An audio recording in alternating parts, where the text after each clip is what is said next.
Hey Rex, welcome to the GAC ARM-HC Golf Classic. Just want to give you an opportunity here to view your swing at regular speed.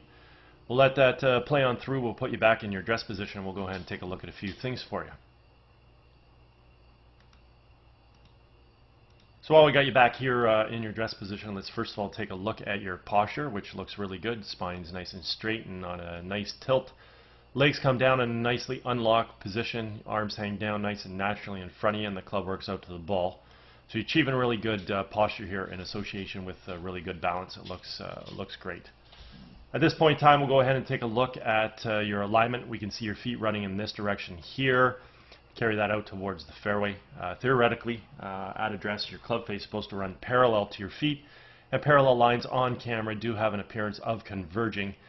So we can see that you're set up right down the center of the fairway, which is fantastic. Before we go ahead and sort of do a little split screen comparison here, let's just take a look at where your feet are going. We can see that your knees and your hips are also running in the exact same direction, which is great. But notice how we can see your left arm here considerably underneath your right arm. That means if we were to lay an alignment tool on top of your forearms are aiming severely out to the left, and as are your shoulders. So that's probably going to have some sort of an influence. It's going to cause the golf club to swing from outside to inside. Then you're going to have to leave the face open while you swing through on that path, and probably hit some form of a fade and or slice typically. Okay, let's go ahead and do that split screen comparison here between you and Jordan Spieth. We've got some color-coded lines up on the screen just to use as a visual reference as it pertains to swing plane. And you can see with Jordan on the left side of the screen here that his shoulders and arms are obviously running parallel and square to his hips, knees, and feet. Whereas we mentioned with you that your shoulders and arms are considerably open. Anyways, as we go ahead and take a look at the backswing, we want to initiate that takeaway by creating good shoulder rotation, drawing the arms and hands back as well as the golf club. We want to see the club coming back directly along the red line on plane. Through this vicinity of the golf swing here, we want to now start to create some wrist hinge into play where we're going to transition the club head from below to above our hands, and then we want to work the golf club from red up towards the yellow-blue V zone. When we set the golf club at the top of the backswing, we want to have the left arm of the club situated on the yellow line or is somewhere in between the yellow-blue V zone, or situate itself on the blue line as we see with Jordan Spieth. Also, we want to make sure we've created full shoulder rotation, and that we do this about a very stable right leg. We can see as you initiate your takeaway here, you definitely draw your hands back with the golf club. You are rolling your forearms considerably, which is causing the club face to open up a lot. At this point in time, we're starting to get some wrist hinge into play, so that's good. And as we continue to work this golf club up to the top, let's see where we sort of set the golf club. Club shaft is now starting to work very steep and vertical, and when we finally get the golf club to the top of the backswing, there's something I really want to point out with you, and that is the fact that because you created that severe rolling of the forearms and opening the face, what we can see is that your left wrist with your forearm gets very, very cupped. And that means it's going to open up the club face considerably. So we're not only just fanning the club face open by rolling the hands and forearms, but the left wrist is cupping severely, causing the club face to get very open at the top of the backswing. Nonetheless, at the top of the backswing, your shoulder rotation looks great. Stable right side. You're maintaining your posture and the axis position of your spine. Your arms are in good position relative to your core, and your club's in pretty decent position relative to your arms as well. It's just that that left wrist is cupped and the club face is severely open at this point in time. As we create a transition back into the ball, simply want to move our weight from our right foot to our left, fire our knees and our hips to the target, unwind the core and fire our hands. And doing so, we want to bring the golf club from wherever we set it in that blue-yellow V zone back down on top of red. And that's exactly what we see here with Jordan Spieth. The golf club has returned back to being on plane. Another thing we want to notice at this stage of the golf swing is the relationship between the lead forearm and the golf club. I refer to this as the backwards check mark. Simply means the club head is remaining above and behind his hands coming into the hitting zone. And this is what's going to allow us to create a lot of power in the golf swing, let alone being able to hit the ball straight due to the fact that, again, as we already noted, the club has returned back to plane. Let's go ahead and watch your transition back into the ball here.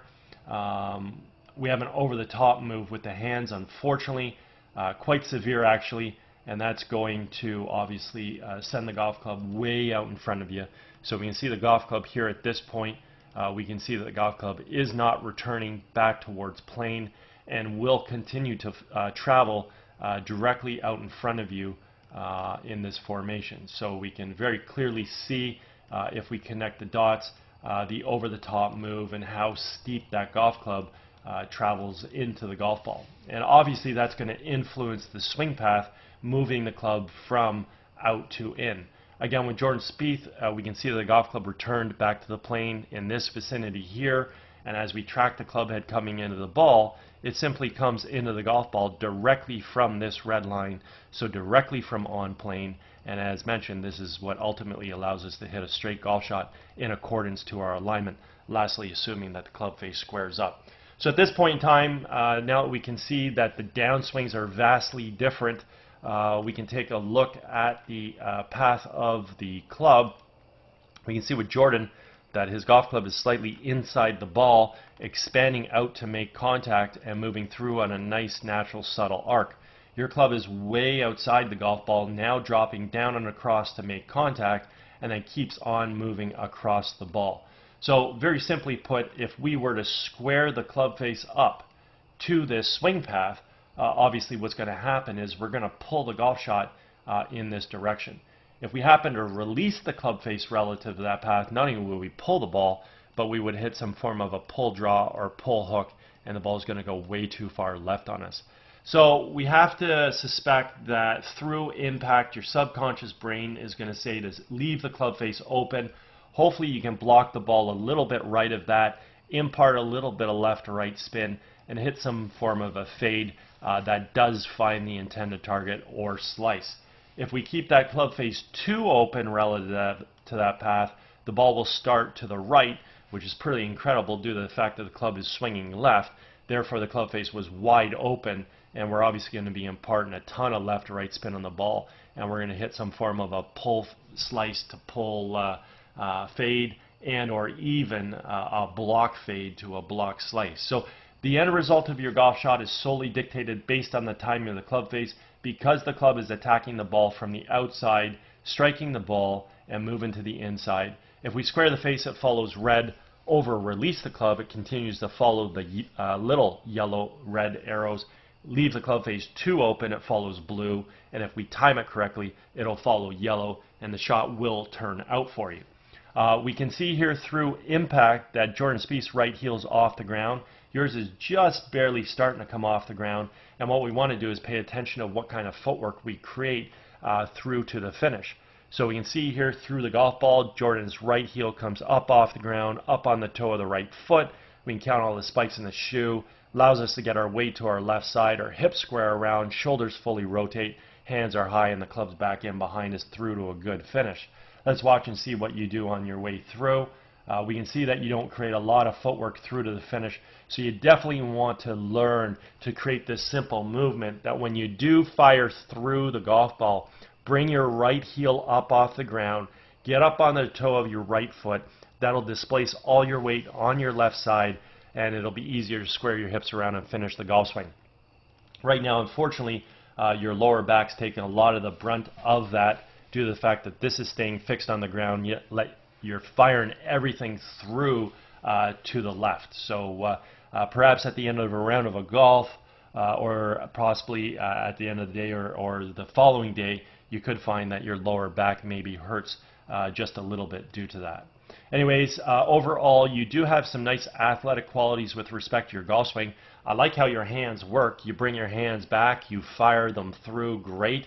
Your core works well, you coil, you uncoil.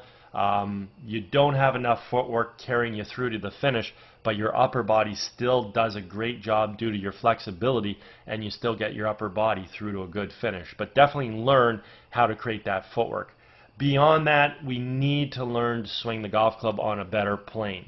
Obviously, when we're bringing the golf club back, we don't want to fan the club face open with this forearm rotation, causing the club face to open, shaft gets steep, and when we finally get the golf club to the top, club face is extremely open with a cupped left wrist, and then from here we bring those hands over the top, attacking the ball from outside to inside, and at that point in time you have to leave that club face open through impact in order to fade or slice the ball back online.